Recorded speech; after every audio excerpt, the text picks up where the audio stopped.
All right. Hey, and welcome to the very first edition of Co-Commissioner Chat about the Dynasty League. I'm your host, your lovely commissioner, Andrew, and I've got with me the most important person of our fantasy league, which is... It's me, Kyle Farrell. I won't take any of that credit, but I appreciate it anyway. Oh, it's for true. It's for true. It's for true, though, man. I mean, think about it. We've built a good base. We're going into year 4 now. Year And I four. think, yeah, that's important. 4 years. We've only had, I think, five teams rotate in 4 Mhm, years, and one of those teams rotated 3 times, I think. It was the same, same Yeah, one with the it was the turnover. same So, team. Which makes sense because if you're at the bottom, it's easy to get out if you're at the bottom. It's hard to get out if you're a pretender. It's hard to get out. mhm. But I think today, for the very first podcast, I think we need to go over power rankings walking into this year. Let's do a quick summary on what happened last year. Last year, Kyle, I believe you won. Let me check the tape here. Yep, I can confirm that. Yep, You can confirm, I can confirm that. can Yep. confirm. Yeah.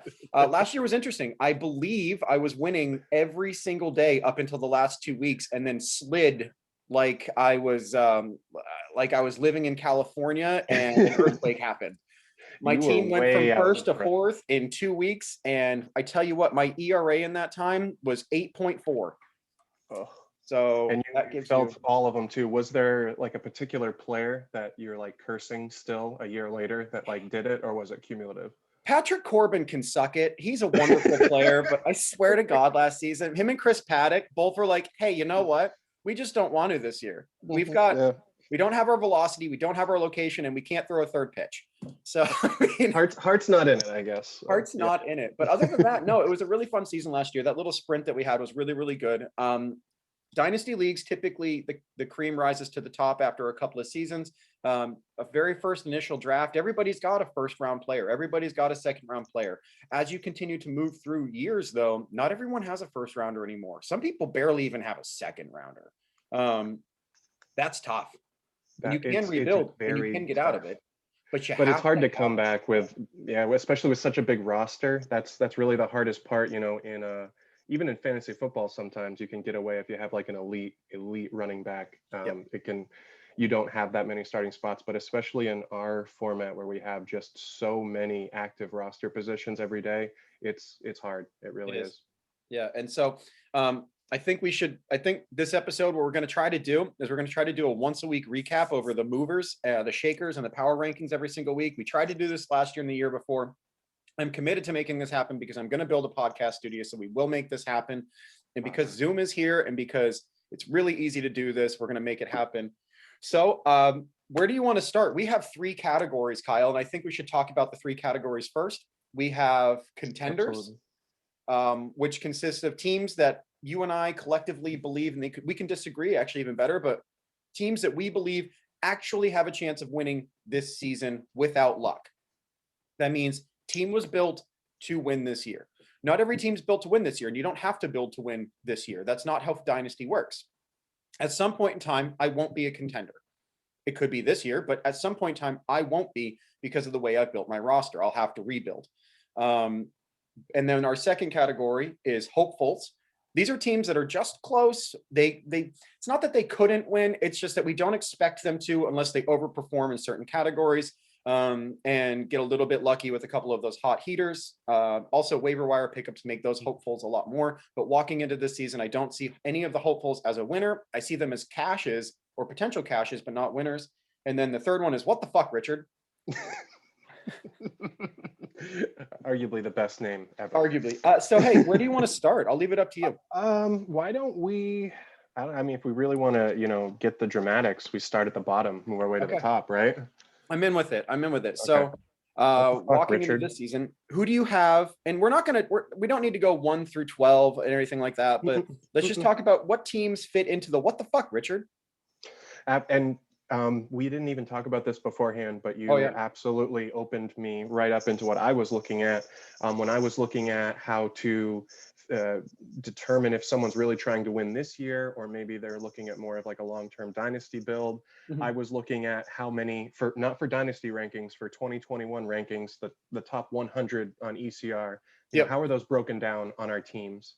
Because that just kind of gives you a snapshot of what we'd be looking for. Yep. And there's a couple teams that I would probably put in this category that just have, you know, 2 or 3 or 4 of those individuals. Yep. And that would be our newbie Chris, our lovely Josh Bragg. I think he was talking about Bobby Witt in chat this morning. So, you know, who knows, maybe he'll come up and hit 50 bombs and end up in that top 100 ECR at the end of the year. I love Bobby Witt. He's 20 years old. It's a very small sample size.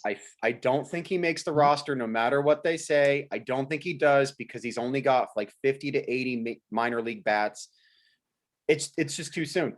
The problem is that if he had gotten the hype of a Trout or of even a Wander Franco, I mean, I like Bobby Witt Jr. I really do. He's one of those guys. Yeah, I'll have him on my minors roster, please, to fill my shortstop for the next 5-10 years. Not this year. He got, well, that's in one of the other leagues that does not have minor league spots. I saw he got picked up. So I mean, there are people out there who are going to use like a real active spot on him. I love him from a dynasty perspective. Very excited about the hit tool. And you know, exciting for the Royals because they're not in that group of contenders. So you know, for their fan base, this is probably one of the highlights of the season. So he's their Gardner Minshew. Yeah, he definitely. Oh, that's a good comp. He's definitely their Gardner Minshew. So yeah, those are the ones that I would be looking at probably. I don't have. Let me look at last year's standings. I think that's probably close to where they finished last year. It is, and most of it is building. One of the ones I would hit on would be Josh's team, because while he doesn't have the high number of top 100 ECR guys for this year, he has a big jump once you switch over to dynasty ranks. So yes, he does. The dynasty team that he's built, moving the Trout deal, sent him back a year or so. It's hard to trade a top 10 player and still think that you're going to cash. It's just hard. It doesn't mean it can't happen. To recreate the stats. It's just hard. But you have to build the team that you want to. And I know he likes his team a lot, because I've tried to get almost every single person off of his team, and he said, nope. Oh, wait, you too? Oh, sorry, Josh. Yeah, we've tried. And he's politely told me to go fuck myself. The nicest way possible. I gotta wait. I gotta try start sending these trade offers at like 9:30, 10 o'clock at night. Maybe I'll get the accept then. Wait till a Saturday night when he's, you know, woo, and we'll see what happens. I'll send him a complimentary mango White Claw with every trade. Amen. Who buys 12-pack mango White Claws, by the way? What type of sadistic human does that? It might be Josh and I. We might be the only two. I don't know. It's kind of pathetic. I remember a definite age or like time in my life where I would have cared like so much more, and it might be because I've been in my bleeping house for a year alone that I've just like stopped caring. I don't know if I would go up to the bar and order one, you know what I'm saying? But you know, sitting around the house. So hi there, can I please have a very small penis? I don't need to announce it to everyone, damn it. Hey, for what it's worth, okay? Attaboy! Attaboy! I got White Claw sitting right next to me, all right? So I can't judge. I got like a couple cool IPAs in there, I guess. Beautiful. Mostly. Hey, we'll have to drink a beer here on screen at some point in time. Yes, please. Yes, definitely. So, what the fuck, Richard? We've got Chris, and I believe Chris is new to Dynasty. I think that with a little bit more attention, and I don't even necessarily mean coaching, I just simply mean that with a little bit more attention and a little bit more, let's go balls deep for the next two years. Okay, these next 2 years are gonna suck. However, there's a lot of big name players in the next couple of years. People aren't going to be able to shift their rosters around as soon as people stop letting them. And it's teams like Bragg, it's teams like Chris, and it's the other team I want to put in what the fuck, Richard, which is Marshall. And I want you guys to know, this does not mean that we have anything positive or negative to say about the teams. This solely just comes down to where they are in the power rankings. And all three of these teams, Josh a little bit more than the other two, but don't seem to have a full plan on what we're trying to do with the rosters. If you're rebuilding, a 38-year-old belongs on nobody's roster that's rebuilding. unless you're just trying to do some accumulative stats types of things. I just don't see it personally. And, I don't want to build anybody else's team. That's not why I'm here. I just think that it's beneficial for everyone to understand that with Dynasty, especially if you're in this what the fuck Richard category, the reason why is because the plan that you've set out isn't concrete or clear to anybody else that makes sense. Now, that doesn't mean you don't have a plan. It doesn't mean that anyone has to approve of your plan. Like I said, I can go politely fuck off, and that's perfectly okay too. But what do you think? No, I absolutely agree with that. I just pulling up, everyone has different ways or ideas that they kind of build their team, some of them more clear than others, just as you said. Yep. I look at a couple of the pieces on that team, and I see an ability to flip those in season to someone who needs category help. Yeah. Um, We're and talking that, about Marshall right now. yeah, talking about Marshall, talking about Chris. Yep.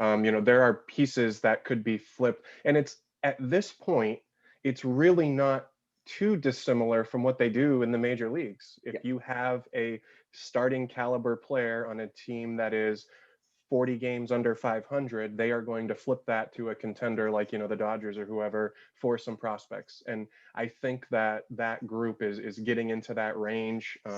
Like you said, just with maybe some of the older guys that are still very quality players, but if you don't see yourself being in the cash this year or next year, maybe some consideration there. Yep. But then again, that's how I look at things. I will say for Chris's especially, he does seem to have gone a style that I've thought about before, and I've never been able to do it. He has a lot of range, multi-eligibility players, Yep. and especially with rosters, there's at least some people, me, who would make the rosters bigger and bigger and bigger. But with this type of setup, you really have to take that into consideration. So I like having the multi-eligibility. I don't have a lot of it on my team. I've gone a different route, but I do like seeing that. And I think that you'll be able to get someone potentially to pay for that in season, depending on injuries and stuff too. So yep, I agree. I mean, there's some trade targets on the team, and I will be the first to say you need to pick a player and you need to build off of what that player is, and then you need to find another player that works with them. I'll give you my New York Yankees example before we move up to the hopefuls. Unless you think there's another one in what the fuck, Richard. I don't.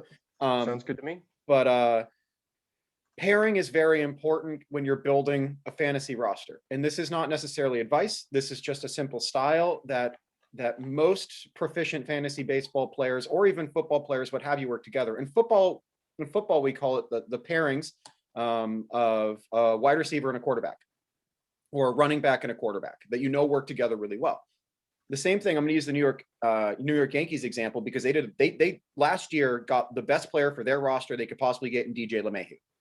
DJ LeMahieu has a high batting average, high on base percentage, able to get in front of people, not too worried about a ton of power, not too much speed. But what he does do is he gets on base so that the person behind him with the lower batting average has a better chance of knocking in both runs. I pair him with Aaron Judge. So if you put Aaron Judge and DJ LeMahieu together, you now have a perfect pairing of two players that work together really, really well. That's where you start your foundation with your rosters. That's how you build a team from the ground up. So you find your player, and for, let's say, Marshall, it's Rafael Devers. I don't trade Rafael Devers for literally anything if I'm him. There's nothing that gets me to trade him, period. He's too young. He's too young, and he's on the team that he loves, so perfectly good by me. Price is good too. Yeah, and so it's like Acuna for you. There is no deal where Acuna moves from your team that actually makes sense. There isn't, and that's okay. We all understand that we screwed up with him early on. If this same league did a redraft right now, I tell you what, prices would be much different. Yeah. Chris Bryant wouldn't be $60. Just saying. You could see in that first draft, I remember all of us together, I think it was a Sunday morning, like an early morning draft, which was different. But I remember that it felt like a lot of us were new to the dynasty aspect because we were still paying up on this year guys. When you look at Chris Bryant prices, Max Scherzer, Kershaw, and a lot of those haven't reset yet. You touched on it earlier. I figured by year 4, some of those god awful prices from that first draft would have reset, but in people wanting to keep that talent, they're finding ways around that, whether it's, trading for cap money or what. But I do think we are going to hit a red line where some of those are just untenable and they can't be kept anymore. And they are finally going to go back. And that's going to be an opportunity, I think, for some of these teams on maybe on the bottom tier to speed up their rebuild, I guess. Bolster, and that's 100% right. The most expensive player in our league is either Mike Trout or Nolan Arenado. I forget which one it is, but they're pretty close. Yeah. They're both going to be upwards of $80 next year for a $280 complete cap for an entire team. Yeah, for an entire team, you're taking almost just under 30% of your budget, a little bit somewhere in there. Okay, we're going to call it like 26% of your budget is going towards one player. I'm not disagreeing that that's a bad way to do it. What is it? Stars and scrubs, right? Stars and scrubs. Right. Okay. So there is something to be said for that.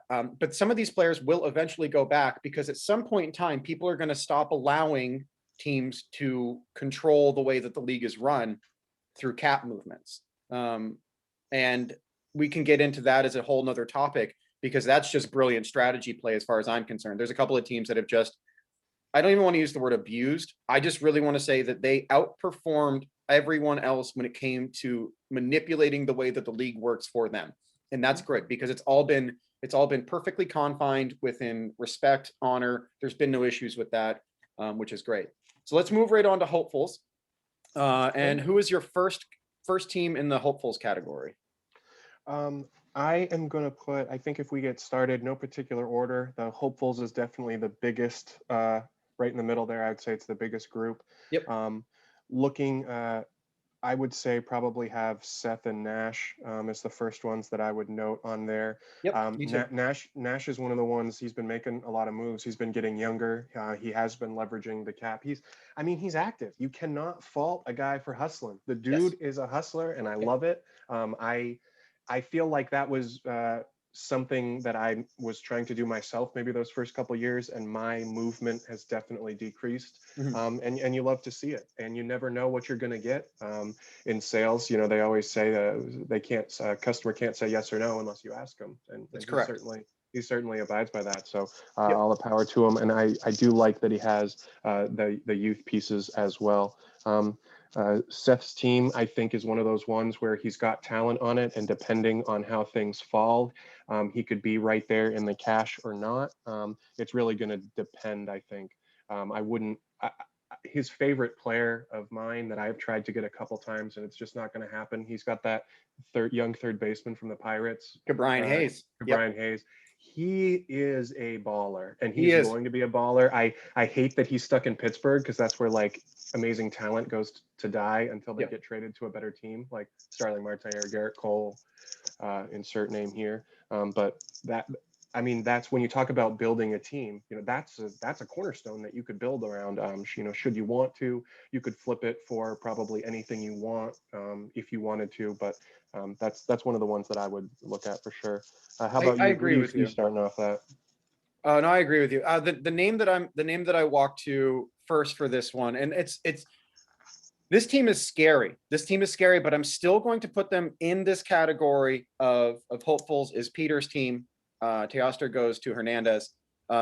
His team is scary, guys, and it has a chance to really perform well. It's really well built. There is a little bit of concern for there's a lot of low ceilings for me on his roster. I don't see a ton of high ceilings, especially on the pitching side. The pitchers that he's got, we're looking at a lot of guys that are fringe top 100 players that if they overperform, I think it's there. But I think he's asking an awful lot out of Pablo Lopez and Tyler Mahle, Domingo Germán. These are guys that are very good. I mean, Germán was really, really good a couple years ago. I mean, before he decided to ingest make me betters. But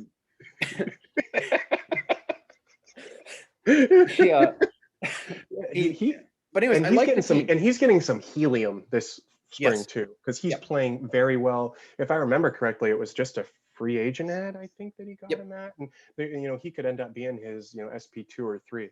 He He has really the could. cornerstone arm, and that's what I notice when I open his team. He's got Giolito, who Yep. would be one of my number one, if we were doing, the new Dynasty startup, that would be one of my number one pitching targets. He just Yep. looks like an absolute workhorse, one of those guys that wants to pitch 9 innings every time. Mhm. He doesn't want to give up the ball.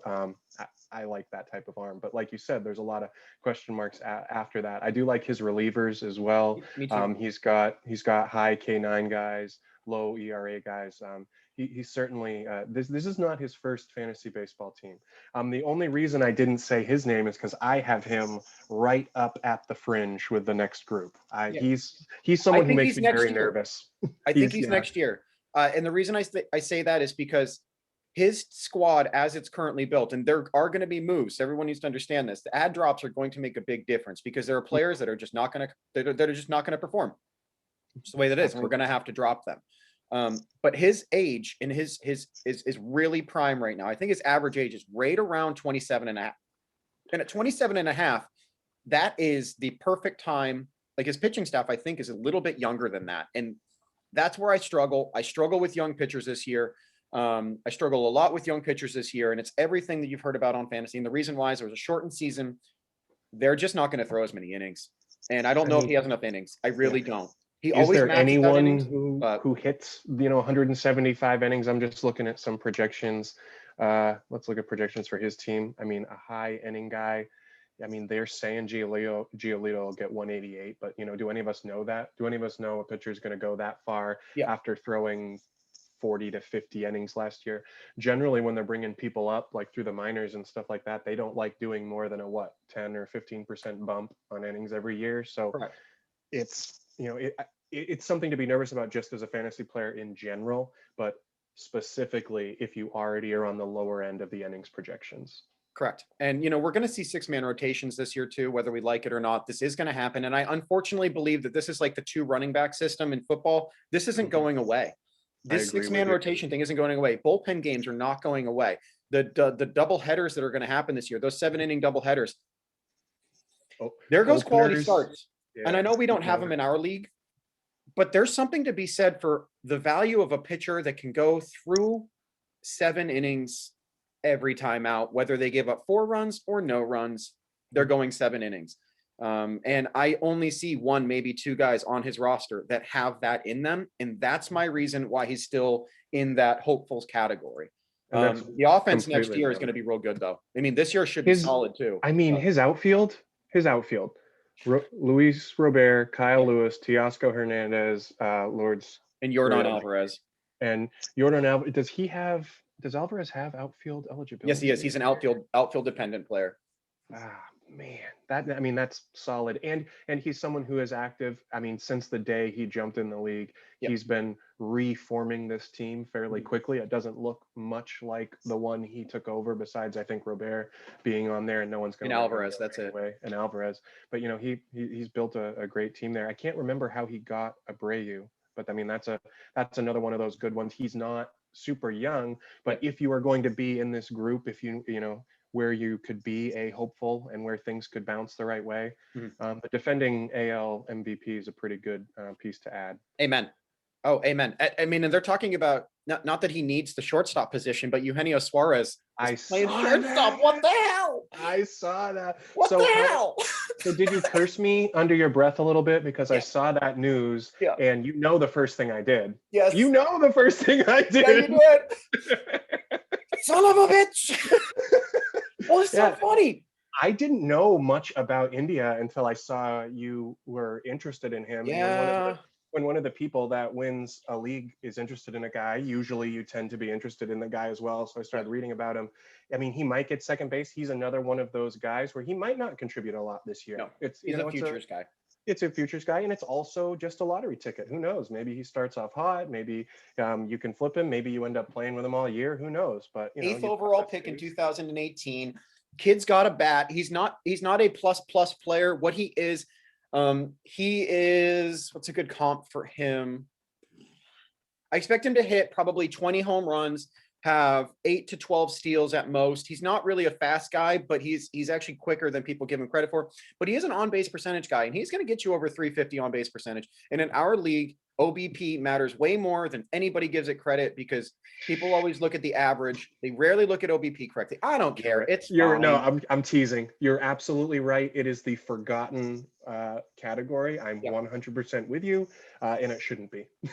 It's an indicator to me. Just the way I see baseball, it is an indicator of other things. That's what I see of. So I really enjoyed getting into a league with OBP as a category. Me too. Don't worry about it. We can take some more time. Don't worry about it. Okay, cool. Let's move forward past there. But anyways, Peter's team is on the cusp, and I agree with you. I think he's right there. He's somebody that could be in the contenders. Again, I just believe that the pitching isn't there. I think the same thing about Seth's team. I just think the pitching isn't there. And it's not that he doesn't have good pitchers. This isn't a personal attack towards anybody specifically, just primarily Nash, for trading away somebody he shouldn't trade away. Nash. God. Well, I mean, I'm sorry. I just, someone explained to me how you trade away a guy that hit 50 home runs a year before. With a smile, or maybe you clicked the wrong spot. I mean, I don't know, but. But yeah, that's who I have as well. Peter, Nash, Alex. Again, we talked about his squad. His squad is solid. Well, we didn't talk about it on camera. We did talk about it before, but let's talk about Alex's team for a second. And there's a reason why I waited for him to be the last one, I think, in this category. There's one more. Oh, one more. Then I want to hit on Toner, because I would. Yeah, let's hit on Toner real quickly. That's who I wanted to get to first. Let's hit Toner just to take him off. He could be. He's right there on the 4-5 fringe, so like the difference between contenders, hopefuls to me. He's got one of those squads where I think pitching is better than the offense right now. And depending on how the stats go, if someone above him suffers an injury or something, he could easily replace any of the 4 names above him. He also is very balanced. I did a breakdown of, like I said earlier, the top 100 ECR guys for this year versus Dynasty, and he is 7. He's completely static. Same with the top 100 as in the Dynasty. So he's someone who's trying to win now while also maintaining like a future build as well. He's not going to go all in one way or the other. I can't recall if he has cashed in this league or not. He has but once. He's usually right there. I thought he came in second one year. I think he was second or third the first year.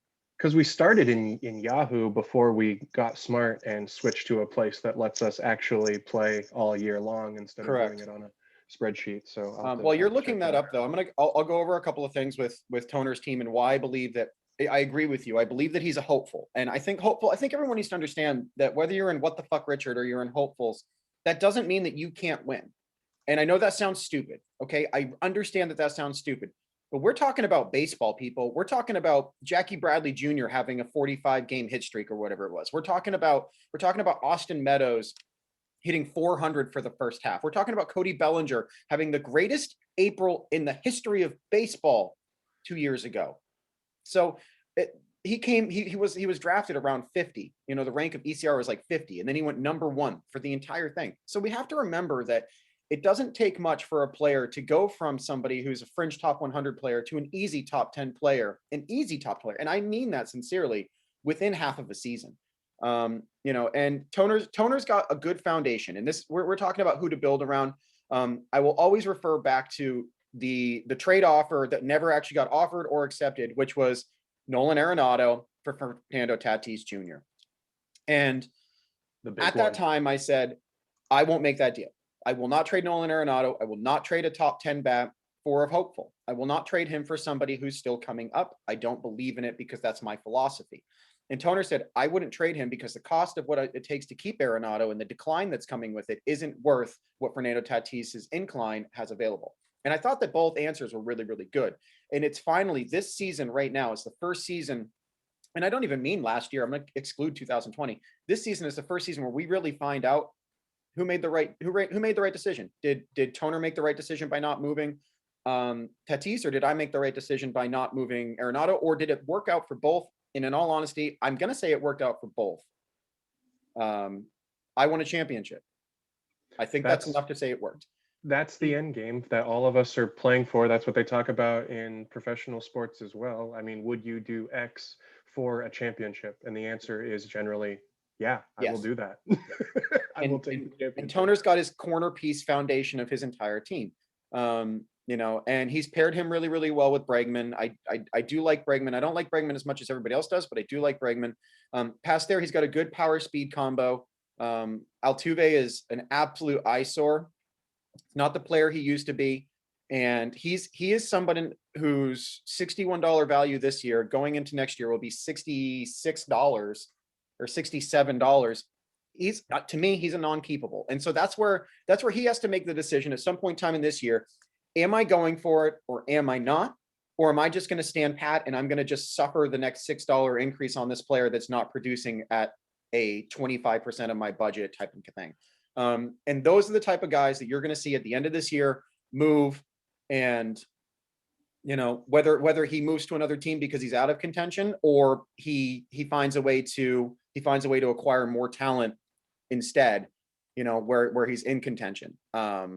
And I was so, almost surprised he got kept, to be honest. yeah, I thought he was going to get tossed back for this year's draft. Yeah. I forgot he got found a way to keep him. Now, he is a big bounce back candidate. I know Yep. we haven't put a lot of stock in the 2020 stats, but I've been hearing more and more hype from the folks on the podcast I listen to talking about the Astros getting almost too much in the other direction. And I don't know about that. I think Altuve's one of the best parts about Altuve was that he was bringing you that speed along with the power. And I just don't know that you're going to see him run anymore. I just think those days are gone. Yeah. If And I he's don't hitting even more know home, if oh, sorry, go ahead. no, I don't even know if it's ability based or if it's just they have new manager or combination thereof. I just don't think you're going to see him run that much this year. I don't. The minute that his home runs flipped and they were why he was productive and useful for your team is the minute that he was no longer useful for your team. And that doesn't mean that he has zero value. Okay. That's not what I'm saying. Altuve was a 330 hitter. Altuve was a 30 to 50 stolen base guy. He hit some home runs. Now he does the opposite. He is a sub 300 hitter, which is still fine. I mean, as long as he's hitting 270, then fine. But if he drops under 260, I mean, you look at his career. So I'm looking at career batting averages. That's another, you want to talk about underlooked or whatever. I think average for him was something that gave a lot to his profile that maybe didn't. He had 161 game season batting 346 in 2017. Yeah. That is a buoy for your average category, that it can make up for a lot of not that type of hitter. But then you look last year, 219 over 48 games. Even in 2019, he was all the way down to 298, which is horrible for him. Good for compared to the rest of the league. So, correct. Agreed. Yeah. So I mean, that's it. And you know, he's got a couple other players that I really, really like, but fringe top 100 players I think have interesting value. I don't see a lot of high floors. I do see a lot of super high ceilings though for him. If Dominic Smith finds his way to an everyday at bat, I see a super high ceiling. I don't think the bats are there. If Gio Urshela, I see a high ceiling with him because he's on that Yankee squad. I see that high ceiling. Whit Merrifield, does he keep running? At this point in time, he is 32. Does he keep running? And he probably does this year and the next year. But after that, where does his value go? Ian Happ is a darling right now. I believe he's going to lead off for the Cubs. So again, very high ceiling for him. You know, and you can keep going down the way. And he's got one of those guys that's as far as I'm concerned, he's almost do not trade with Joe Adell. That a guy that if he figures it out quickly, he's going to be a top 100 player for the next 10 years. That's a little bit high praise, but somewhere in there. Moving over to the pitcher, he has a guy. Okay, can we do a Shane Bieber conversation for just one quick minute? Sure. Okay, where the fuck did he come from? He did not have a huge pedigree, that's for sure. Mm-hmm. Let's see, where did he get drafted? He's only 25. Yeah. He's only 25, but I mean, he has done nothing since he's shown up but excel. And Yeah, just I mean, beast mode. crazy. Yeah, absolutely. And he is young. So he started in 2018, age 23. I mean, he has been a K guy. He has been over a K per 9 since the beginning. Yep.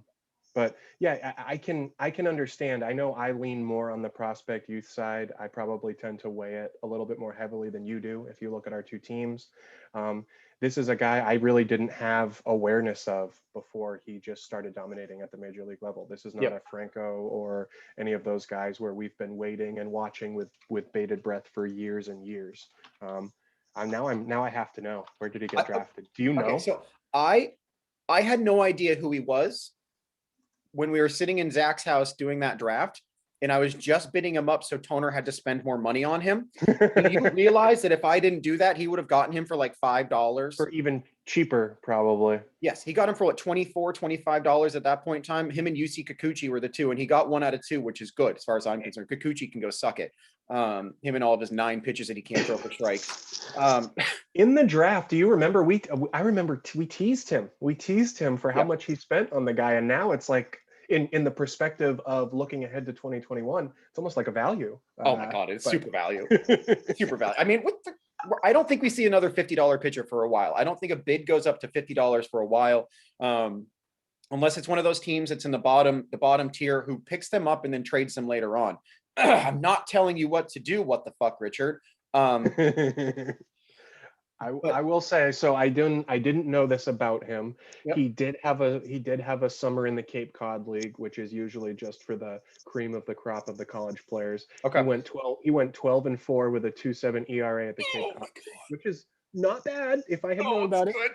He was also drafted in the 4th round in 2016. Okay. So he's not like a nobody, but he definitely started rising before this Dynasty League started and before I think I started getting. I mean, obviously now I'm one of the chasers. I feel like I probably chase the youth more than the majority of the league. Yep. But I wasn't like that when we started the draft, and this guy wasn't even on my radar.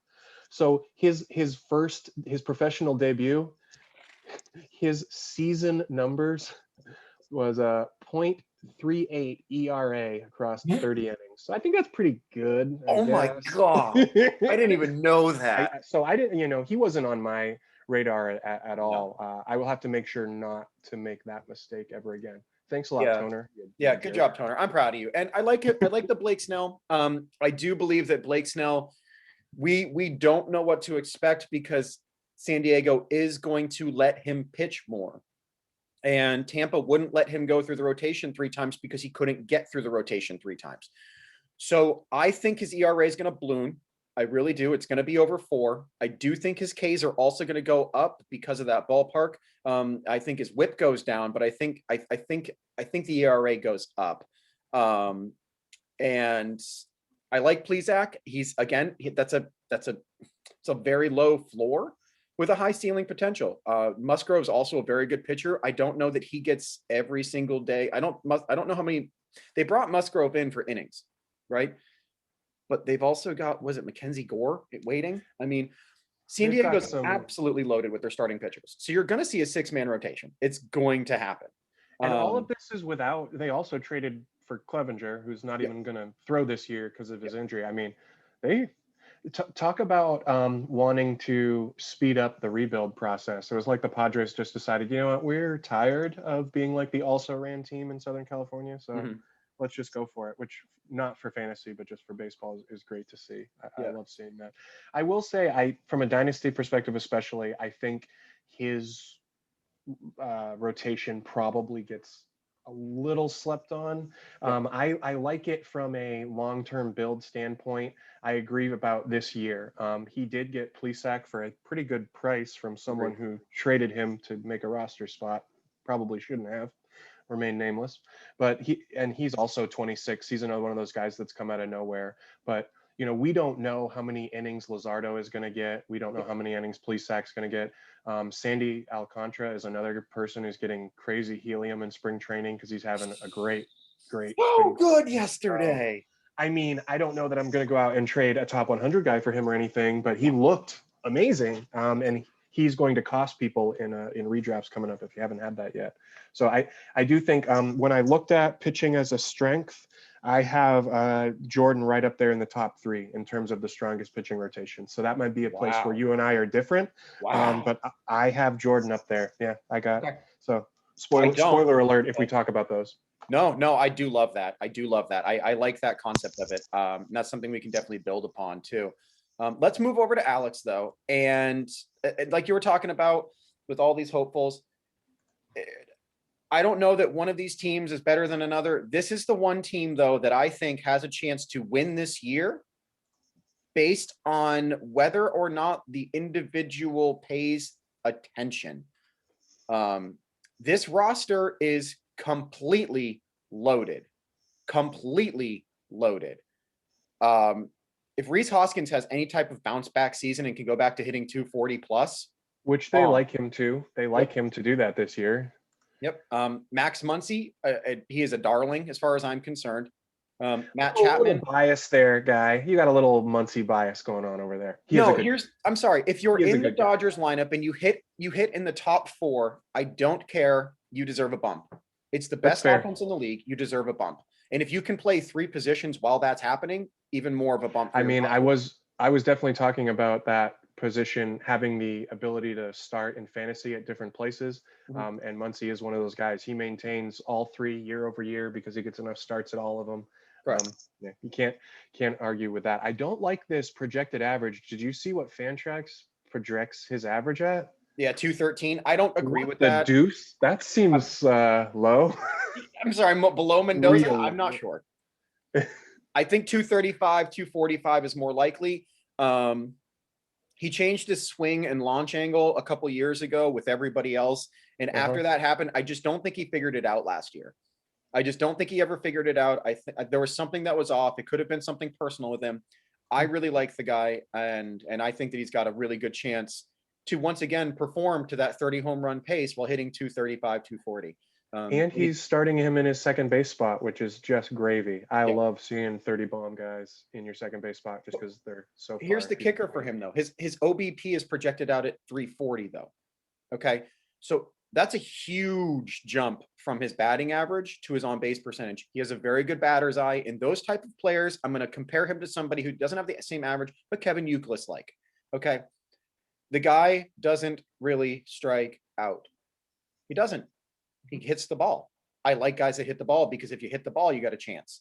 Professional hitter. Can't argue with that. The most controversial player on his roster has got to be Adalberto Mondesi. Oh, no question. Is he Billy Hamilton? Kind of. Maybe. Could he be more? Yes. I mean, but you look at this was from the first draft. You know, he's got Juan Soto, which is who you build around. Absolute stud, 22 years old. I mean, they're projecting him with a 4-digit OPS, and he's 22 years old. So he's got Eloy on his team. He's got Muncy, Hoskins, Machado, Jorge Polanco, also criminally underrated fantasy player. He even has good guys in the minor league spots. Some of them might even start the season in the bigs this year. He's got real closers. You know, he's got starter. The ability is there, I think, for this team to compete and to cash. I think it's there. Absolutely. And like I said, for him, the only thing that he needs to do is pay the fuck attention. That's it. If he can find a way to pay attention and he can find a way to push this thing through, I don't even think he needs to make very many deals. And I don't say that about a lot of teams. I really don't. Most teams, I can find their weakness and I can figure out what to do. And I can try to offer a trade to them that benefits them and if it benefits me. His team is very difficult because it's really well balanced. And to put in perspective, everybody, his team, if you go through a couple different simulators, his team finishes top 2. This is possible. Okay. Now there's a lot of things that have to happen, but when you've got top end rotation strikeouts from Garrett Cole and you've got yourself those closers, and Carlos Carrasco is criminally yes, he is undervalued. Okay. Yes, he is. It's there. He does need another starter, in my opinion, but I think that's one of those things you just kind of work with. So let's move forward past there. So we've got those. That's 8 players. That leaves 4 teams. Is anybody else going into the hopefuls? I have the remaining 4 in the contenders, the 4 cash spots in the contenders. That's what I've got. Cool. So again, there's no random order or anything like that. Who do we want to throw up first? Why don't we talk about the other two teams first? Let's talk about Zach's team first. Mr. Lapierre, Mr. Lapierre, Dylan Bundy fan club. So good name, by the way. The fantasy version of these NFL voided year contract things, the dude just keeps finding money. Somehow, some way, he finds the way to keep a team like that together. And besides being incredibly infuriating, it's damn impressive. I don't know how he did it, but he did. I also don't. His budget going in was 380. He went way over, and the way to do that, he had to sacrifice some of his built up talent. He's also probably a prospect hound. I would put him in my group where we tend to maybe overvalue them, where others maybe would undervalue them. Not saying any names.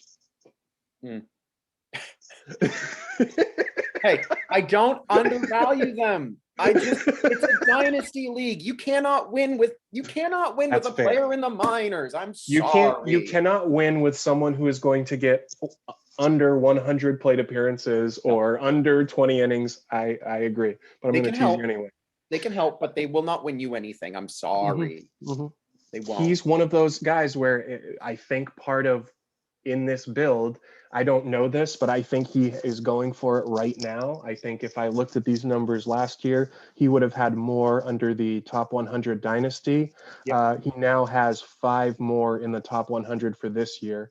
And that's even after trading away Scherzer, which would have been another one. So I think he's going for it. I think he's looking to win it right now. I don't know if he'll be able to work his devil magic again with this roster. I think it's going to end up looking different. I mean, he's a trader anyway, so it's going to end up looking different.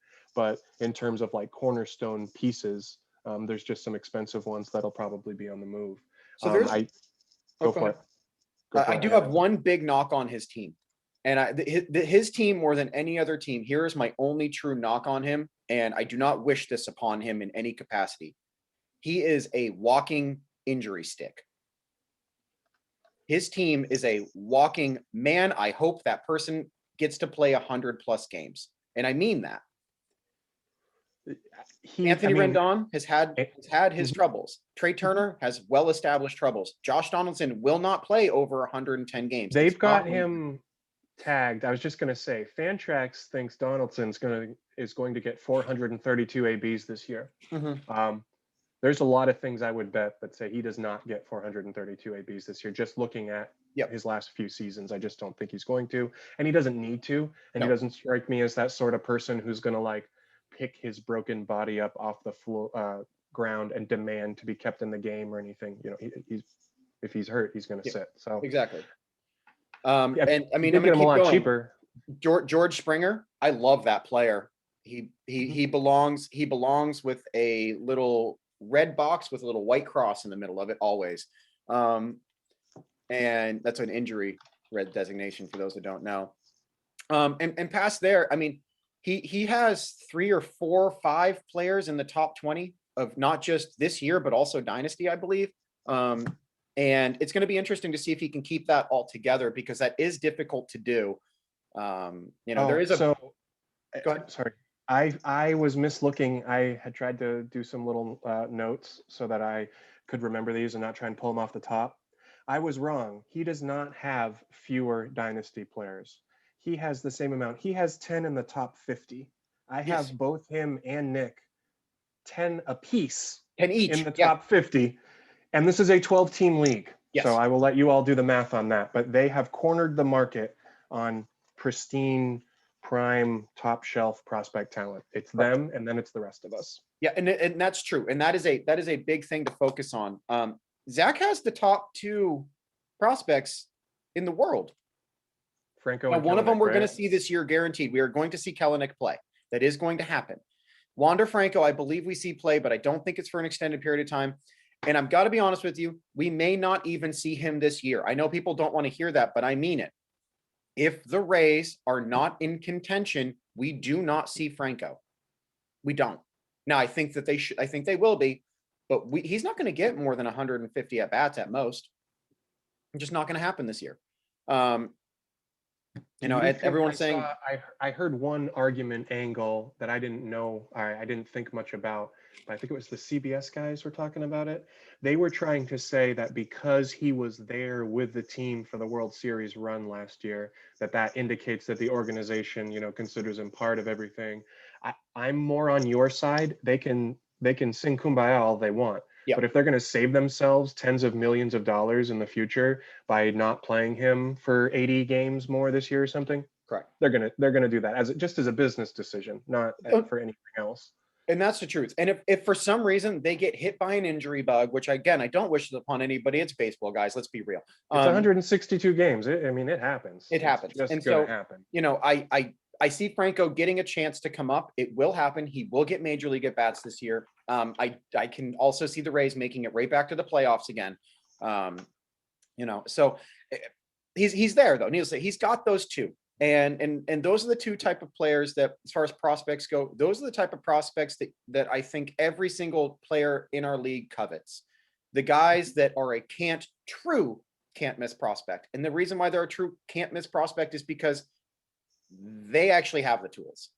It's not, they've shown the tools. This isn't speculative anymore. And there aren't many prospects out there that aren't speculative. For every single Wander Franco, there are 15 Brendan Rodgers. Okay. There are 15 guys that just don't really seem to pan out. They still have value, but they just don't pan out very well. Let's touch upon his pitching real quickly. Jacob deGrom, insane. Clayton Kershaw, really, really talented. That's going to be a 6-man rotation. So he's not going to put up as many innings as people think he's going to put up.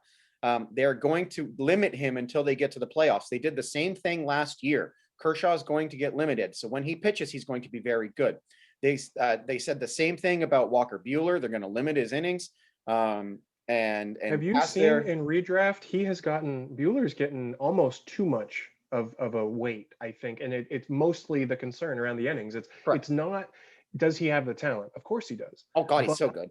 If you throw 120 innings, no matter how good they are, can you compete on a volume basis with a starter who maybe isn't as elite but throws 175? Yeah, it's hard in wins, in Ks. Maybe you keep them on ratios, but even then, it's not as heavy of a weight division.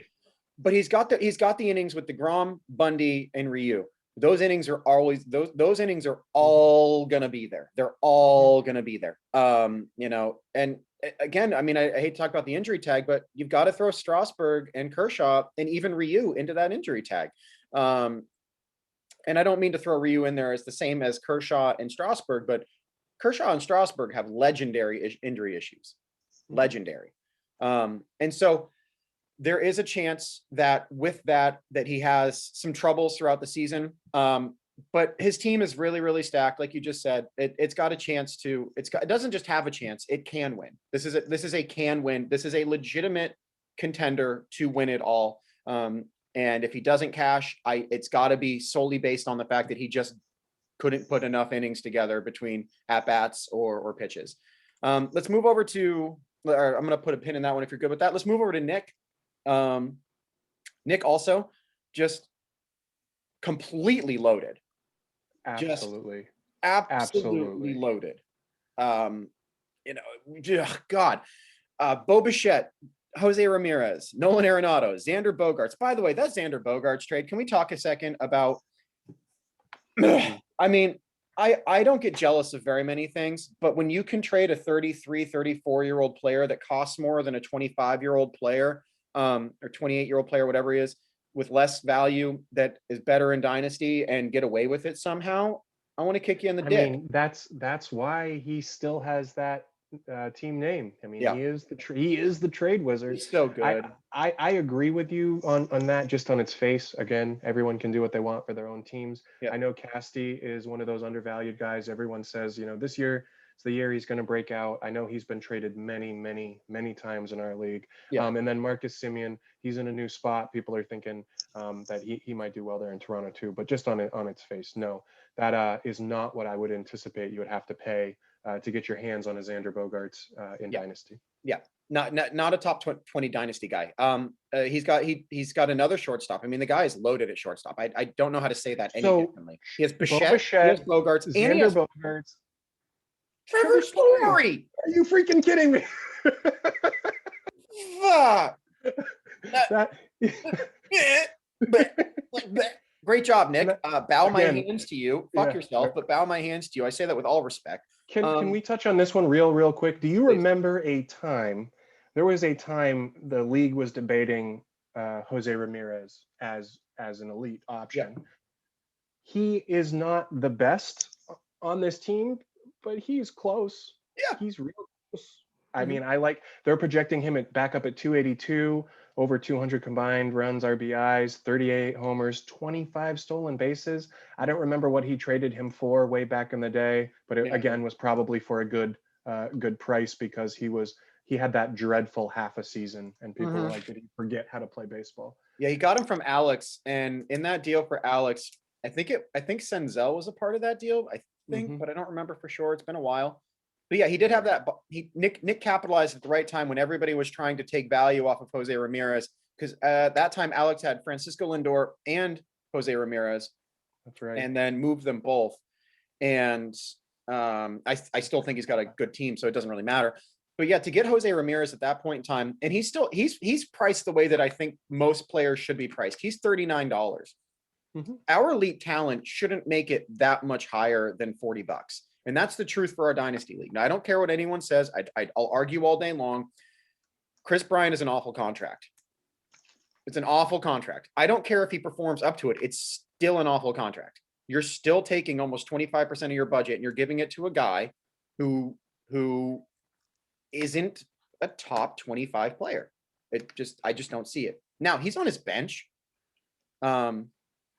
You heard that right? We did just say that Chris Bryant, a $54 player, is on somebody's bench. Is on his bench. Yeah.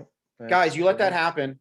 Anyone who traded him that person or people, I want you to know y'all did that to yourself. And Nick is probably the best fantasy player that I've played with when it comes to making moves and trades.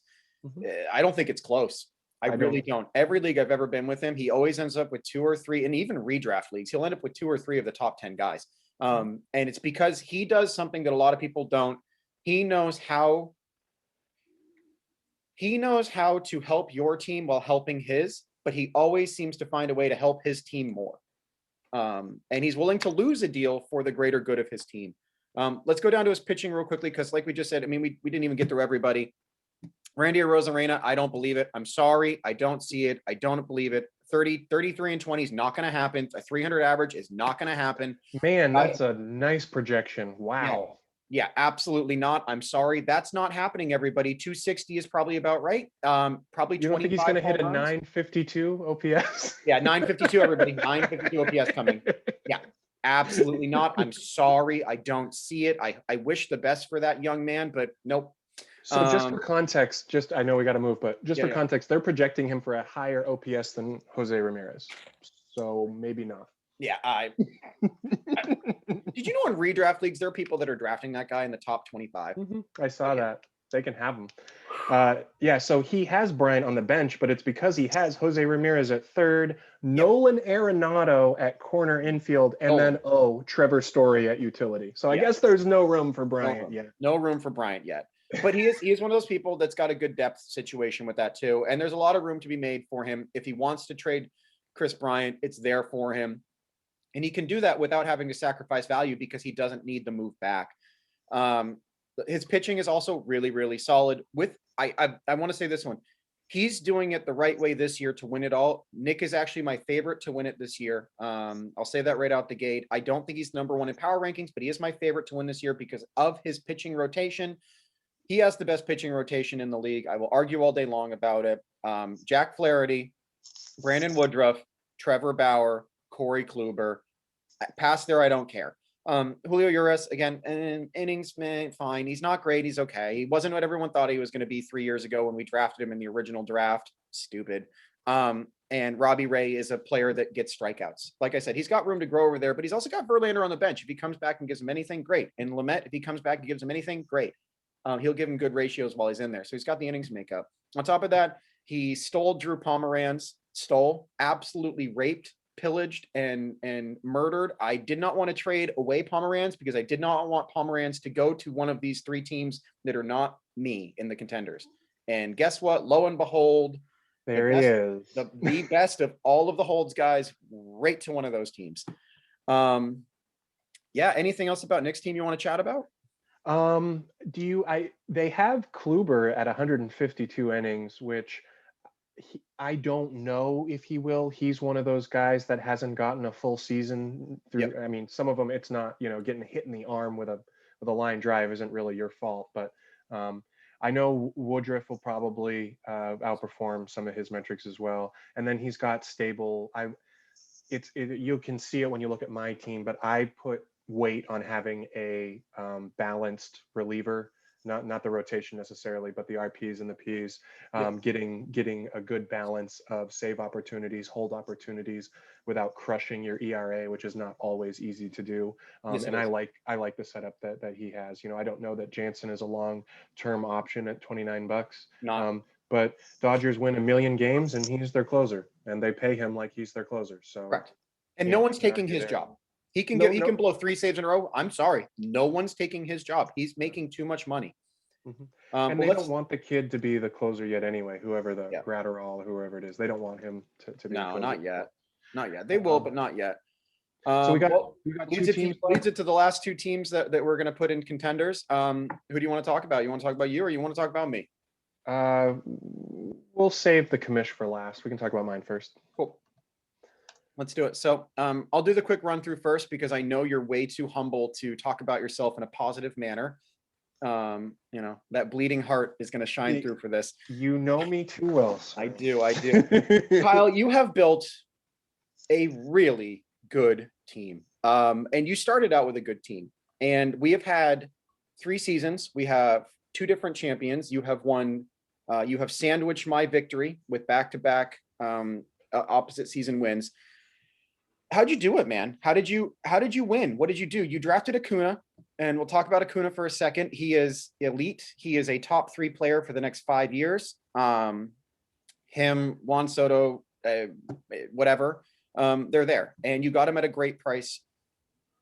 Past there, you've got a good catcher in Contreras. I like him. I think he's going to do enough to not hurt you. And I think with catchers, if they're not hurting you, that's great. That if they're not hurting you, they're helping you. That's how I look at catcher in baseball. Yeah. There is so much crap that if you can have someone that is just league average at different categories, you're fine. Yeah. I remember the Acuna pick. I remember it was funny at the time because he wasn't starting the season in the bigs. I paid, I think, $16 for him or $14 for him. And that was all of us being green in Dynasty. I had known he was someone I had followed. I'd been interested in him, so I wanted him. But beyond that, I've just done, I've made a lot of moves. I've looked back at like that first draft and what our teams looked like and where we finished. And some teams haven't had an awful lot of makeover, and that doesn't surprise me. Like if you look at Toner's team compared to my team, he's got a lot of those same guys. Yep. I pretty much have Acuna and my pitchers. I originally drafted Castillo, so that would be another one of the guys. But mostly it is just trying to be active on waivers. There's a lot of churn there. And trying to identify places I have gaps and making the needed trade to fix that gap. Last year, I spent almost the entire season looking at you in first place, and I made a trade, I think, a little bit over the halfway point for Nelson Cruz because I was huge. I was hurting in all the power categories, and it didn't make it so that I won all of them, but it put me back up in competition in those cats. So I think that's part of it. I'm biased. I do like my team. I just like the balance of youth with now guys. I have a few players that are not necessarily keeper levels like your Charlie Blackmans, your Nelson Cruzes. But I do hope, with them staying healthy, I do hope that they'll contribute meaningfully and substantially for me this year. And maybe I don't have to move them. I look a lot at OPS. OBP, like we talked about.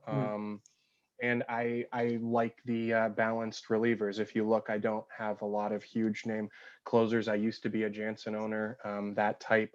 I don't. I've got Presley and Iglesias as my closers. And then I have a bunch of guys that are going to get a handful of saves because they're just elite, good ratio, high strikeout arms in the pen. So that's kind of my take. That's what I do for it. It doesn't always work.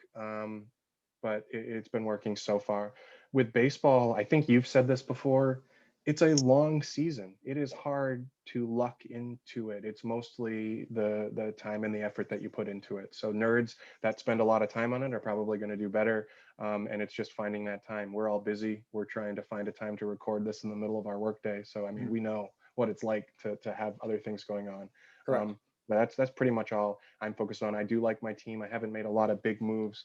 My two big off-season moves were being able to get my paws on Lindor and the infamous Cody Bellinger. We'll see how Okay, they do on bullshit. AcunaMatata this year. But That was such a bullshit trade. You getting Cody Bellinger. Mm, I Black. didn't look. I did not look Black. for it. I had to lose one of my prospects. I had to lose. Oh, I Mr. had to lose one of my prospects for a you top know, 10 bat. Oh, you no. got. Hey, if you ask Zach, he's not even hitting 250 this year. So it depends on who you talk to, I suppose. I don't think care.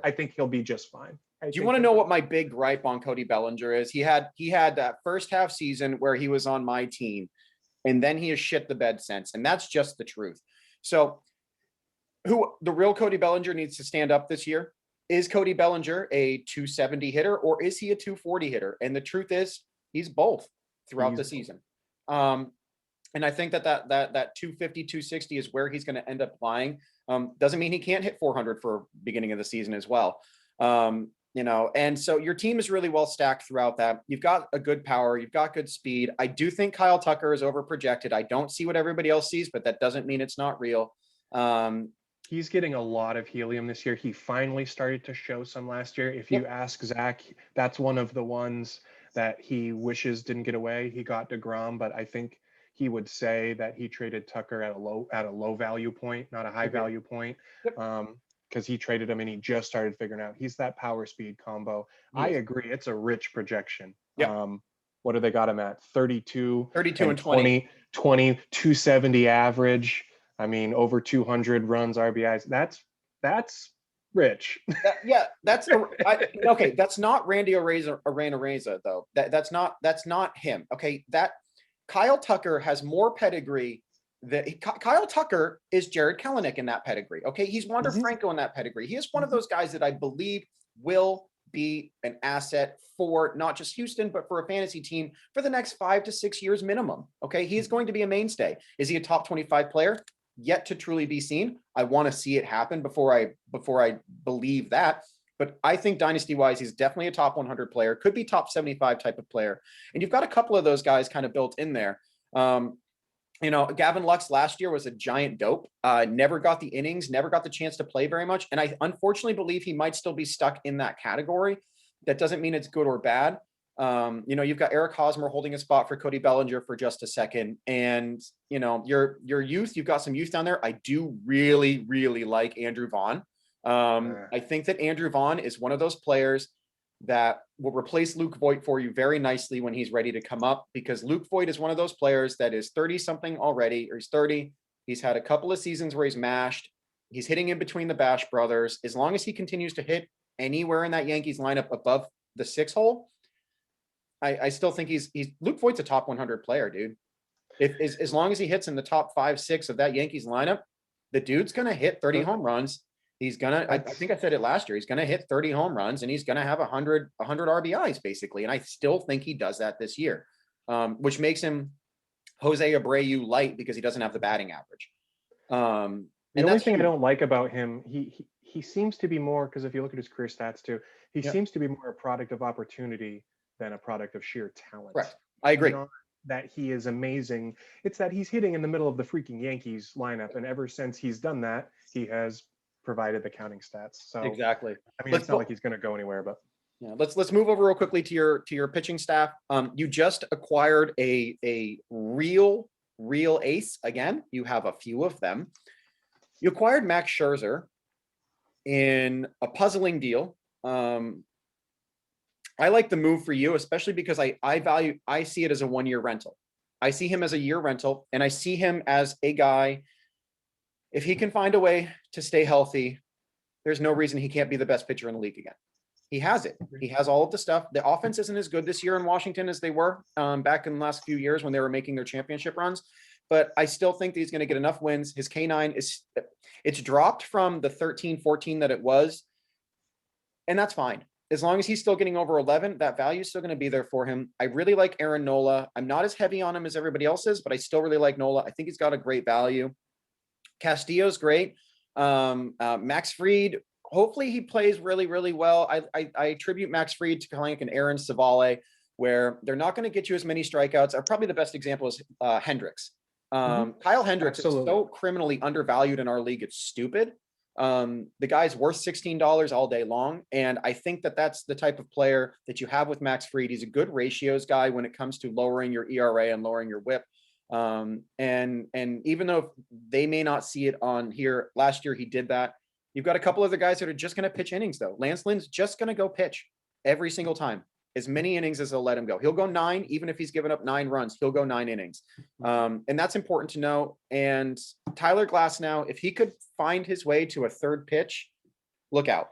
He could be Lucas Giolito with a third pitch, but right now I have working on one this spring training. I don't know that it's actually going to make its way into real games. Yeah. But he has been working on a third pitch, and that is the number one hit on him, deservedly so. You need that third pitch. You need an out pitch. So for sure, it's a good build, but it could look a lot different at the end of the year, depending on how the season falls. Yeah. And you've got relievers, man. You do. You've got relievers. You've got your categories covered. You are the favorite to win this year. You should be the favorite to win this year. You haven't come in lower than second place yet in 3 years. That's, congratulations to you on that. And that is kind of how you build a dynasty roster from the very beginning. And it's how you pay attention. And I'd have to say before we talk about we talk about our co-commissioner, me, if you watch what Kyle does, guys, and you watch at how he built his roster, you can do the same thing. Yeah, he got lucky that Acuna panned out. Okay, that's true. He did get lucky that Acuna panned out. But constantly scouring those waiver wires for players that not just the next coming thing, not just the next up and comer, but the players that are going to retain their value through a trade matter more. Scherzer's not going to retain his value after this year, I don't believe, at that $48. Those older, expensive players will eventually go back. And when they go back, they need to be capitalized on, like what would happen with Nick when he picked up Kluber. Kluber is a $15 player in our league, guys. He really is. He's got him for a buck. That's how to do it. All right. Well, I'll put a pin in that one for you, and let's move over to the last of the contenders. And, truth be told, you could put my team in the contenders or you could put it in the hopefuls. My hope is that we have a conversation about this with everybody, but there's a reason why I think both Kyle and I put me in the contenders, and it's not necessarily just because of my roster. The real reason is because I am the best. And I'm just joking, guys. That's an absolute joke. I have what is known as... I piss excellence. What's that? I piss excellence. I wake up in the morning and I piss excellence. So good. So friggin' good. Well, I broke down your team. Break it down for me. What do you see in my team? Why do you put me as a contender? First off, before you even look at the roster, the reason that you're going to be a contender is because of that. Scouring the waiver wire, working the trade, staying active and involved in the league from day 1 to game 162. Yep. Some of your biggest pieces, I think, have been waiver. Didn't you pick up Kepler off waiver wire? I thought you did. Didn't you get Hunter Dozier? Waiver wire. Okay, hold on. Did you get VR or did you draft him? VR was a trade. It was a trade. Okay, Savali you got off waivers. Waiver wire. Maeda, you traded. Paddock, did you draft him? I drafted Paddock. But it might have been in one of the minor league spots or something like that. Yep, so it was a minor league roster spot. When you look at being able to pick up that kind of talent, before we talk about the top shelf talent that's already there, that type of thing is what's going to get you in. And I think that we would both say that Nick and Zach fall into that as well. Yep. When I see an email that a player has been claimed at 1:30 in the morning, I know it's one of you 3 guys. Right? When I see one picked up first thing in the morning, I know it's generally going to be one of you 3 guys. You're active. But again, with yours, it's going to be a common theme. It's going to be the balance. I think you take into consideration some of the categories or abilities that people don't. If you look at how your teams average your offensive ratio categories is what I would call them. If you look at how they're going to be, they're very strong. And in my opinion, everyone has their own opinion. In my opinion, counting stats follow those good ratios. Yep. Even if you don't have a projection for the most home runs or the most RBIs, I think that you have a team that's going to end up in that top four just because of that ability. You have Meadows, who's underrated. Franmil, I think people are going to be surprised by how much pop they see from him. I did something He hit similar. 45 to 50 home runs this year. I want everyone to know that. Franmil Reyes will hit 40 to 55 home runs. I'm not joking. This is the best offensive bat that's not Nelson Cruz in the league. And he doesn't crush you in average or anything like that. There's a lot to like that. Do you know if he's going to get anything besides utility eligible? Is he a DH only guy? Does he play in the field at all? I would pee on my own face for him to get anything else. I would do anything to have him get anything. I don't care. Give me something else. It's the only knock on him. He's a UT. That's it. That's it. And you do what you got to do there. Yeah. You're also heavy at the shortstop, unless you get talked into trading one of them away. But you've got Corey Seager, who everyone under the sun is loving as a big rebound this year. It's a contract year. All of his numbers look good under the hood. People are saying he's gonna pop. Fran, what's his name? The MLB analyst, Fran. He was a baseball player for a long time. He picks him. He's got him as the MVP this year in the NL. People are hyping Seager, man, we know the talent is there. Is he, can he string together all of the games? But 30 bombs and a 300 plus average from your shortstop position does not hurt. Yep. And that's not even counting. You've got VR, who could play either infield spot. We tease you a lot on him because we like to tease you. That's what we do. But I mean, he's projected at 44 bags. You can't hate on that. I mean, that's more than the rest of the team combined. And I think we need to drop those down to 20 something bags just because of the playing time, but I still think 20 something bags is reasonable. I mean, it's not going to hurt. Mookie Betts up there at 25. I think Javi's going to have a big. That's one of the ones that I felt I did not like trading him away over the off season. I think he's going to have a big bounce back year. He's also in a contract year. Yep. I was just listening to, I think it's Fantasy Pros. They were talking about, one of the guys did a study. Contract years, especially with that top shelf talent, does make a difference. It does make a difference in what your anticipated stats would be. Look at Bryce Harper. Yeah, exactly. Bryce Harper is my example for everybody. Mm-hmm. Bryce Harper balled out. He hit 330. He hit 40 something home runs that year. Okay, crushed, absolutely crushed. I'll cut off for just a quick second. I have two NL MVP guys that are going to be in contention for NL MVP on my team. I've got Mookie Betts and I've got Freddie Freeman. I've got the only catcher really truly worth owning in the league, JT Realmuto. Everyone else is truly a negative, unless Sanchez or Sanchez needs to get his average up to not race. If he plays the way he's been playing, it's a negative, and that sucks. But correct. It just is. You can withstand a 220 batting average. You cannot withstand a 200 batting or 200. It just doesn't happen, guys. If you have a guy that's hitting 200 on your team, I don't care unless I'm sorry, Kevin Biggio does not carry value if he hits 200. He just doesn't carry value. The 10 steals and 10 RBI, the 10 steals and the 10 home runs aren't worth the ding that you're taking with everything else. That's Joey Gallo is the other one. You know, he could hit 50 bombs, and that is going to help you and your RBIs. Yep. It also could lose you 5 or 6 points in your average category. So that's just one of those things. But yeah, I notice how I did all of the talk about your team. I didn't even get to the top shelf. I left Realmuto, Freeman, and Mookie off because even without them, you have that. And then you were finally all waiting for Brendan Rodgers to show up. He still has the multi-eligibility, and it sounds like they're giving him every chance in the world to play. When I first started paying attention to prospects, he was the guy. He was the guy. Brendan Rodgers was the guy. Did you see in the chat? He's got over 1,000 plate appearances. That's not 1,700. That's insane. He has been ready. And if he were in any other organization, he would have been in the bigs, a couple years ago. But whatever, I digress.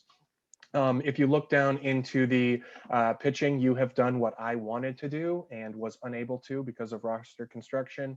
You've got hold opportunities in your starting position spots. I absolutely love that, and I tried to do it. I just, with the way my roster is made up, I just didn't have the space to do it. But then you also have RP1 or 1A, depending on who you talk to. I know Liam Hendricks is probably, there's only one other name, and that's Hader. We've already had the discussion in the chat, but it's do you go Hader, do you go Hendricks? And a lot of that boils down to, are you looking at just Ks and ratios? Do you want all the save opportunities? And that's valid when it comes to Hader, as in he is probably He's the pure best talent, closer, right? the best. He's the best Pure reliever in the talent, game. he's the best. Yes, he is. But he's not going to get 100% of those. Correct. Even he just isn't, and they don't want him to get 100% of them. And so from that perspective alone, I can understand it. I'm big on you, Darvish, this year. I think he is going to have a huge year in San Diego. I think he's going to be the Cy Young. I want you guys to know, you Darvish will win the Cy Young. I think he'll get quite a few innings, more than others. And then Corbin, I know a lot of people like as a bounce back. And Mr. Maeda, I have him as SP1 on one of my teams. Yes. And he's not even probably one of your top two right now. So yep. That's good. Once you get down into the injured spots, I do think Sims is going to come back and get some saves. And he's another one of those guys you can start in the starting spot, you jerk. And then and Greinke's an innings eater too. Yep. You cannot go wrong with that. Even if he's not an elite K per 9 guy anymore, he's going to help your ratios. He's going to get you wins, so you can't really complain. He's a Hendricks type. He's going to guarantee you innings, and that's the part about this that I was talking about. Sorry to cut you off, but this year specifically, I went into this season going, we're not going to have the innings. It's not going to be there. How do I maintain innings? How do I maintain innings? How do I not have to stream? I don't want to stream Matt Boyd. Okay, people. Matt Boyd is going to be on somebody's roster several times this year. He's going to get picked up and dropped repeatedly because he can have one game where he has 14 Ks in 7 innings, 0 earned runs. And the next game, he's going to give up 5 earned runs and he's going to have 4 Ks and he's going to get through 3 innings. Like, there's no consistency with the guy. Quick story. We've got three titles in our league. We're going into year 4. One of them I did not win. The year I did not win, I was light on pitching. And the entire first half of the season, Nick Acoin told me, you're going to have to make those up. And when you make those up, you're going to drop points in your ratios. You're going to drop points. And I said, no, it'll be fine. I'll make it up. And I think I had been in the lead for at least part of the first half of the season. And then we get to after the All-Star break, I'm starting to fall big number innings behind, and I have to start streaming. And what happens? My Ks might go up, but my ratios also went way up, and there's just no way that you can make up those kind of numbers. And I started Matt Boyd. I mean, that's what made me think about it. I started Matt Boyd a lot that year and paid dearly for it because I was chasing Ks. And so that if you're anyone out there who's thinking about how do I construct my roster, do I want to do something differently? I think that there's something to be said for that. So that would be my 2 cents. I'll do a quick summary on everything, but I want to talk specifically about one thing that's made this league better. The chat, guys, thank you so much for the chat, genuinely. And I know that our chat has gone through its ups and downs with everyone. We've had a couple spats here and there, but hey, guys, this is part of life. And we're still together after this long. That's very important to me.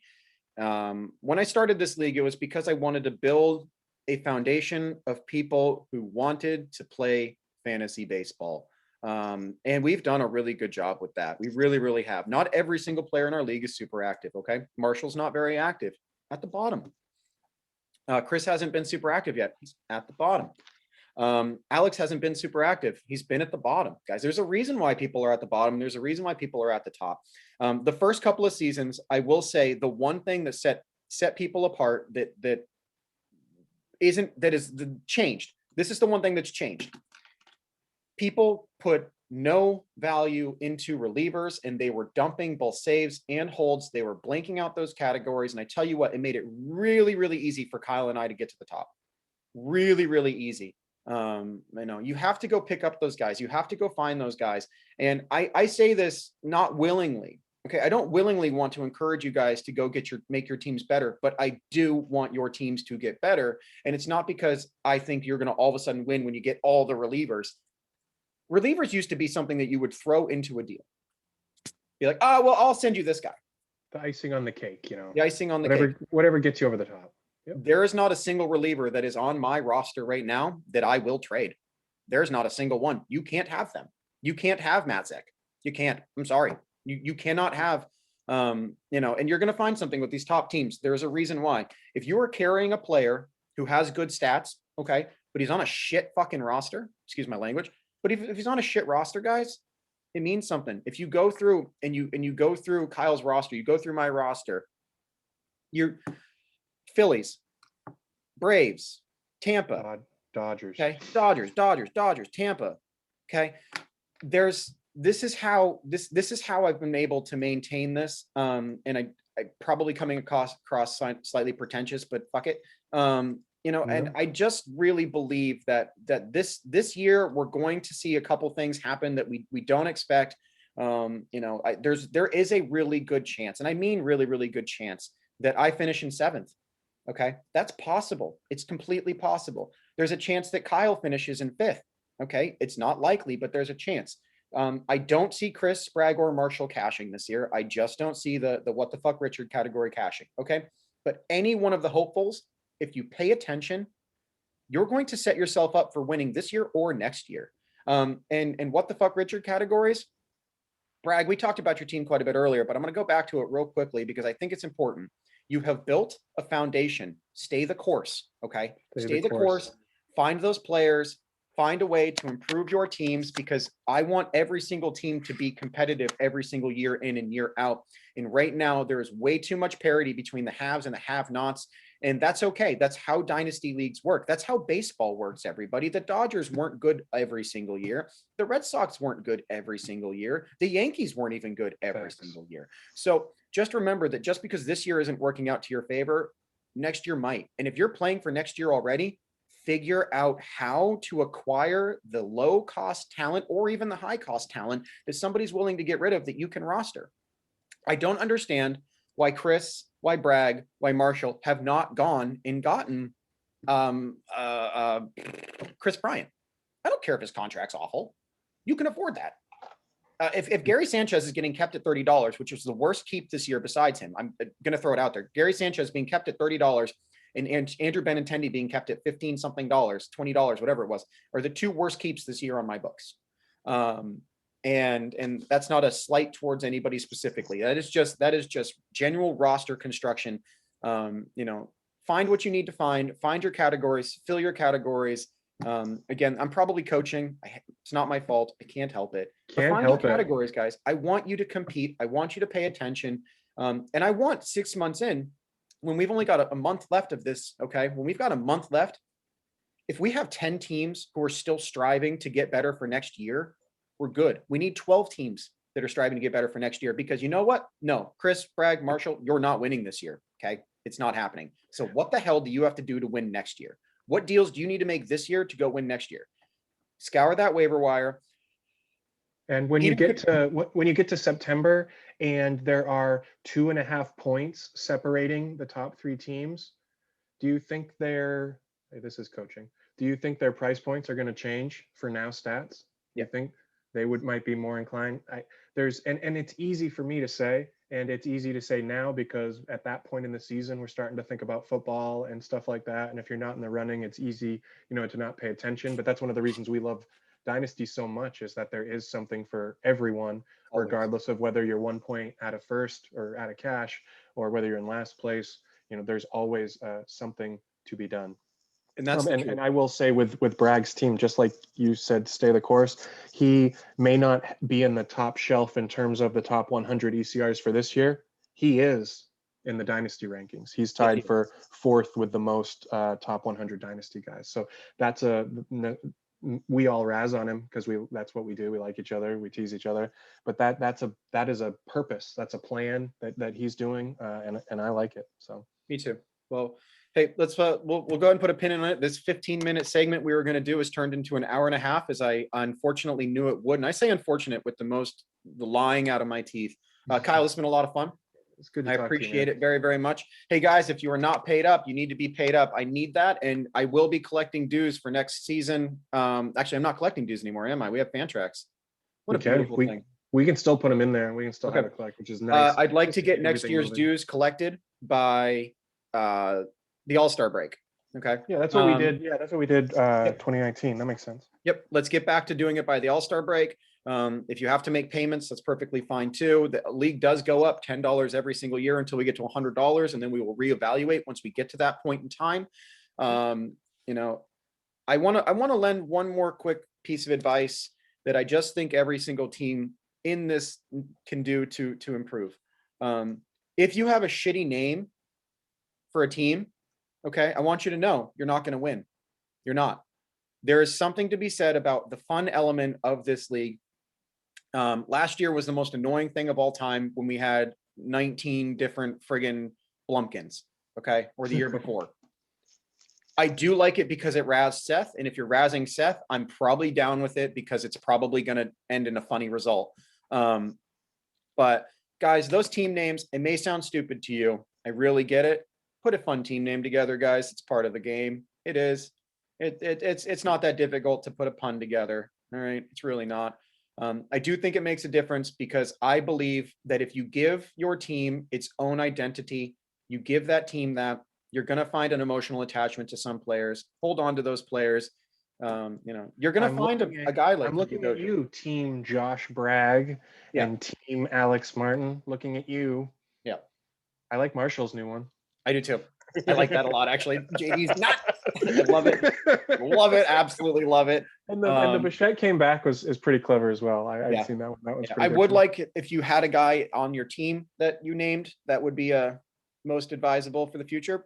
Brad, you know, maybe a name, maybe a little bit of a name. But yeah, hey Kyle, once again, thank you so much. I really appreciate it, and thank you for everything you do for the league. If it wasn't for those Google Sheets and you setting that thing up, this league wouldn't still be together. That is the absolute truth. And so Thanks, I can't say man. thank I you enough. appreciate it. We are down to the final minutes. Do you have anything else you want to touch on, bud? No, I mean, I should have known better that a couple of blowhards like you and I wouldn't be able to just talk for 15 minutes. That's not really in our MO. We will try to be a little bit more concise for the weekly ones moving forward. Yep. But I think this was good to like kick off the season. Amen. Amen. Much appreciated.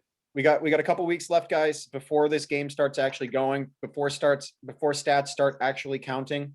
Figure out what your team needs, man. Figure out what your teams need. And if you don't know what your teams need, I'm going to let you know. There are a lot of resources to figure out how to do that. Fantrax has an amazing ability to let you know. Okay. Fantrax can let you know what you're deficient at and what you need. I do wish we had pie charts. I do miss the projections from Yahoo, but there's a reason why we don't have those projections in our league. That Fantrax doesn't do it. It's because it gives false hope in situations. Randy Arena, I'm sorry, we're not getting 33 home runs. We're not getting 20 stolen bases. We're definitely not hitting 280. I'm sorry. It's not there, guys. It's never been there. It doesn't mean that he can't do it. Just that's not going to happen this year. Peter Alonso will never hit 50 home runs again. It's not going to happen. He's going to hit 35 home runs, pretty much guaranteed. He's never going to hit 50 again. He even said that himself. Okay. He pushed for the record. You have to think about these things when you make those trades. And just because a player is older doesn't mean they don't carry value. And just because a player is hype prospect doesn't mean that they're worth any more right now. I'm sorry, Noel V. Marte on my team. He is the #1 shortstop prospect after Wander Franco. He's not worth a lick right now. Nothing. Not really worth much. So keep that in mind, and have a pipeline built, have a plan for what you're trying to do. Your minor league roster spots should reflect what your major league roster looks like. If you've got 3 shortstops, why are you carrying a shortstop in your minors as well? I don't know. Just one asshole who's won one year to another. So Well, much appreciated, sir. Yeah, dude. All right, man. Well, until next time. Till then, be you guys. This has been sponsored by Circle 2 Disc Golf, where you can be you. All right, guys. Later. Later.